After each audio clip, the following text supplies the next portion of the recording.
All right, but let's go ahead and get into it, dog. I know it's been a little minute, since I made my last video on the Lakers, but I just want to make another video because we just got an update on, the coaching process that the Lakers is going through once again. And it's very underwhelming, to say the least. Very, very underwhelming because, for starters, right? 2019, the coaching process, yeah, I was mad we didn't get Vogel. I mean, not Vogel. I was mad we didn't get Tyronn Lue. But I was not furious as I was 10 years ago or 11 years ago when we decided to fire Mike Brown. That was a choice. And then we went on to hire Mike D'Antoni. Mike D'Antoni, whose style is basically up tempo, fast paced, get up and down the court, and quick shots and stuff like that. That roster we had in 2012, 2013, I feel like that's the right year. I feel like did not match Mike D'Antoni's style at all. We had a bunch of old guys on the roster, so it did not make sense to play up tempo basketball. We didn't have nobody else just do the dirty work. Well, they do the dirty work, but they not like a Sean Marion type. Is what I'm trying to get to, or Amari Stoudemire. Bro, this roster was consisted of Steve Nash, Kobe. I think we had Ron Artest still at the time. We had Paul Gasol and Dwight Howard.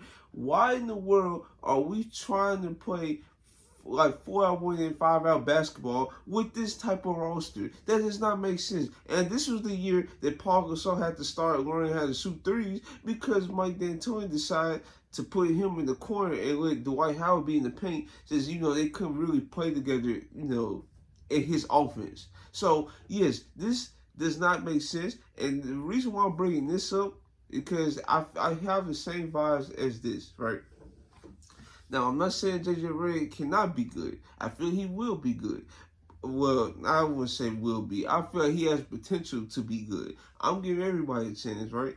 But it's just the fact of the matter is, we went through this coaching process a couple years ago after we fired Frank Vogel. You hired somebody with experience on a staff, which was Darvin Ham. Darvin Ham, yes, in my opinion, he was a good play caller when he actually called the plays, but his rotations was not consistent. He didn't give the young guys a chance, which that was really the main selling point, that he was going to actually give young guys a chance to actually perform. He did not. Max Christie didn't see too many minutes his second year in the league. Just a couple other young guys. Instead, he decided to play Taurean Prince more. He decided to play Cam Reddish more. So he really didn't fit Max Christie minutes at all. And then when he made mistakes, early on, Darvin Ham actually let him play through the mistakes. But after a while, he just gave up on him completely. It didn't let him work through the mistakes. And that's what just caused Max Christie to fall out the rotation. Even though he could have been an extra body on the boards, he is a good three-point shooter. And it's just no telling with guys like that. You always have to give young guys a chance to actually make mistakes and let them try to work through it. Darvin Ham didn't give folks the opportunity to do so, even though that was the main selling point with him. But yeah, like I just mentioned all that, and dog, he was actually experienced though. That is my point. In my opinion, if you want to be a head coach, and especially a head coach of a championship contender team or a team that's looking trying to contend with an older roster, why are we trying this stuff? Why? Like a rookie head coach with assistant experience, that's different. Okay, that's way different. But hiring somebody that hasn't been on staff, has not coached the G League at all, it only has youth experience, doesn't that not scream disaster? Does that not scream disaster? That does not make no sense to me, right? Like the only experience he has is playing experience. Like JJ Redick is the only player experience. That's it. And he hasn't played since 2021? Like, I'm not saying anybody can do what JJ Redick is doing on his podcast, because JJ Redick, like I said, he's been through it. He understands schemes. He understands spacing and stuff like that. I'm not saying he don't know the game of basketball at all. I'm saying actually going through the ringer of simulating rotations, when to take players out, what combination is going to work, what scheme pattern is gonna work for certain lineup, like stuff like that. This is something you have to gain with experience. And the players and the coaches I named in this tweet, I named Coach Spoelstra, I named Tyronn Lue, I named Todd Thibodeau, I named Mark Daigneault, I named who else? It's like a couple. There's multiple coaches that has been through the ringer of actually simulating or like game planning of sorts.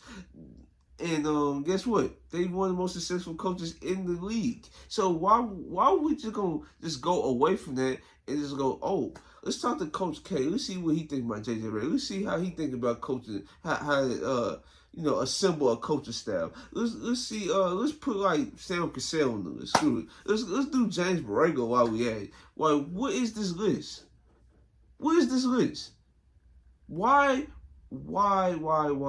are you going to try to put somebody on a list that had, in his previous stop, had locker room issues, like in James Borrego?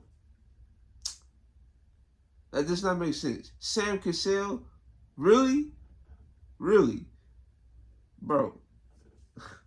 That, like, it's the reason why Sam Cassell did not get hired already, dog. Why are we trying to experiment with stuff like this in a 2-year window with LeBron? Like, I just don't know. I'm just so confused because, bro, in my opinion, like I already told you, Terry Stotts, David Adelman, Michael Norrie, you could say Chris Quinn from Miami Heat. Who would be another one? You could also say Tyronn Lue if he becomes available, but that's if he becomes available. I just gave you just those names alone that are better than JJ Redick, Sam Cassell, and James Borrego. That's wild. I'm not gonna front. That is very wild. I know JJ Redick and the crew, they're gonna try to assemble a great coaching style. I know they're gonna try to do that, but that's just banking on just like JJ Redick having relationships around the league and trying to assemble coaching staff of other styles. But man, this is a big risk we are taking right now. But I guess that's really all I have for today's video. I'm probably gonna have another video dropping today as well, but I'm just very disappointed in this coaching process the Lakers going through. When you are a team in a 2-year window that's trying to contend for a championship, you're going to go after somebody with zero experience, like no experience at all game planning, no experience at all video coordinating for teams, but no, just straight from the basketball coach and player to the podcast mic to be on a podcast with LeBron. Oh yeah, that's the guy right there. Whatever, bro. If you guys like this video, like, comment, subscribe. It's your boy Trail, and I'm out.